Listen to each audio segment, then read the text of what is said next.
আমার হাতের মুগশলা পিঠে যে একবার খায় বারবার সে রিকোয়েস্ট করে রেসিপি জানার জন্য। বোঝো কি অবস্থা।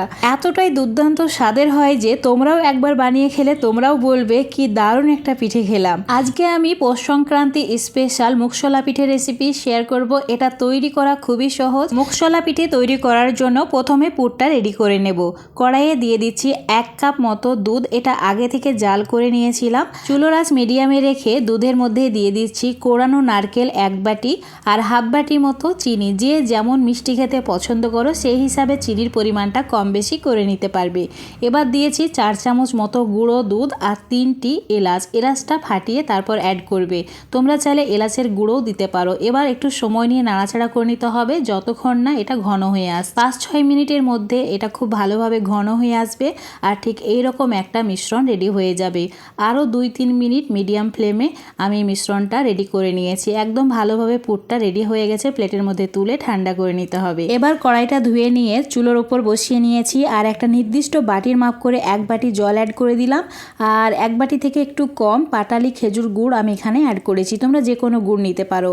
তারপর খুব ভালো করে গুড়টাকে গলিয়ে নিতে হবে, মানে ঝোলা গুড়ের মতো করে নিতে হবে। ঠিক এই রকম হয়ে আসবে তখন অ্যাড করে দিতে হবে আতপ চালের গুঁড়ো। আমি এখানে শুকনো আতপ চালের গুঁড়ো অ্যাড করেছি। তোমরা চাইলে সুজি দিয়েও এই পিঠেগুলো রেডি করতে পারবে। আমি এখানে 1.5 বাটি মতো আতপ চালের গুঁড়ো অ্যাড করেছি। তারপর ভালো করে মিশিয়ে নিয়ে মনে হয়েছিল আরও একটু আতপ চালের গুঁড়ো লাগবে, তাই হাফ বাটি মতো অ্যাড করে ঠিক এইরকম একটা ডো বানিয়ে নিয়েছি। হালকা গরম থাকা অবস্থায় খুব ভালো করে ডোটাকে মথে নিতে হবে আর একদম নরম করে ডোটা তৈরি করে নিতে হবে। যদি চিটচিটে মনে হয় অল্প একটু তেল এভাবে ডোয়ের গায়ে লাগিয়ে নেবে। তারপর ছোট ছোট করে ডো কেটে নিয়ে ছোট ছোট বাটি বানিয়ে নিতে হবে। তো এইভাবে অল্প একটু ডো নিয়ে হাত দিয়ে খুব ভালো করে গোল করে নিতে হবে। তারপর চ্যাপটা করে নিয়ে এইভাবে বাটির মতো করে বানিয়ে নিতে হবে। তো ঠিক এই রকম করে আমি বানিয়ে নিয়েছি।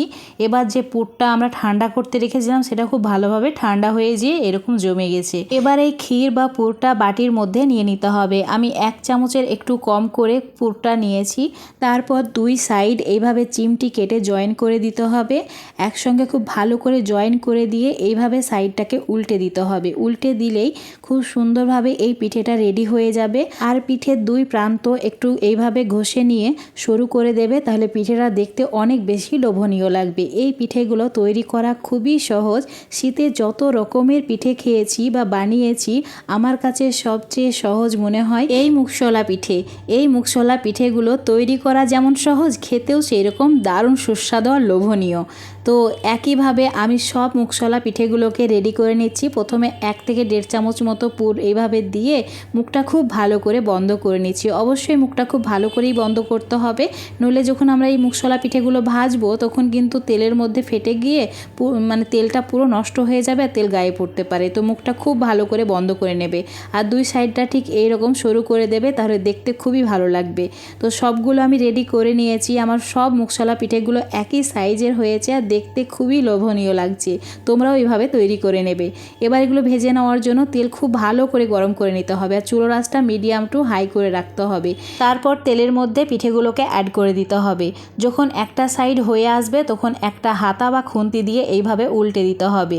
2-3 মিনিট ধরে উল্টে পাল্টে যদি ভেজে নেওয়া হয় খুব সুন্দর একটা কালার চলে আসে আর এই পিঠেগুলো দেখতেও খুবই সুন্দর লাগে। তো ভেতর থেকে একদম ভালোভাবে কুক হয়ে যায়। তো দেখতে পাচ্ছ আমি উল্টে দিয়েছি। এবার একটু সময় নিয়ে নাড়াচাড়া করে ভেজে নিচ্ছি। খুব সুন্দর গোল্ডেন ব্রাউন কালার চলে এসেছে। তোমরা চাইলে এর থেকেও একটু লালচে করে ভেজে নিতে পারো। সবগুলো আমার ভাজা হয়ে গেছে। তো প্লেটের মধ্যে তুলে আমি সার্ভ করে নিচ্ছি। দেখতেই পাচ্ছ কত লোভনীয় হয়েছে পিঠেগুলো।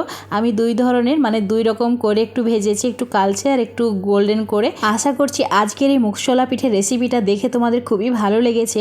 ভালো লাগলে বাড়িতে একবার হলেও বানিয়ে দেখবে এইভাবে, আর খেয়ে তোমাদের কেমন লেগেছে কমেন্ট করে আমাকে জানাবে। একটি পিঠে ভেঙে তোমাদের দেখিয়ে দিচ্ছি, দেখো ভেতর থেকে কত সুন্দরভাবে কুক হয়ে গেছে। আজকের এই রেসিপিটা যদি তোমাদের ভালো লেগে থাকে অবশ্যই লাইক শেয়ার কমেন্ট করে দেবে। ফেসবুক পেজ থেকে দেখলে পেজটাকে ফলো করে নেবে। ইউটিউব থেকে দেখলে অবশ্যই চ্যানেলটাকে সাবস্ক্রাইব করে রাখবে আরও এরকম সুন্দর আর সহজ আর নতুন রেসিপি পাওয়ার জন্য।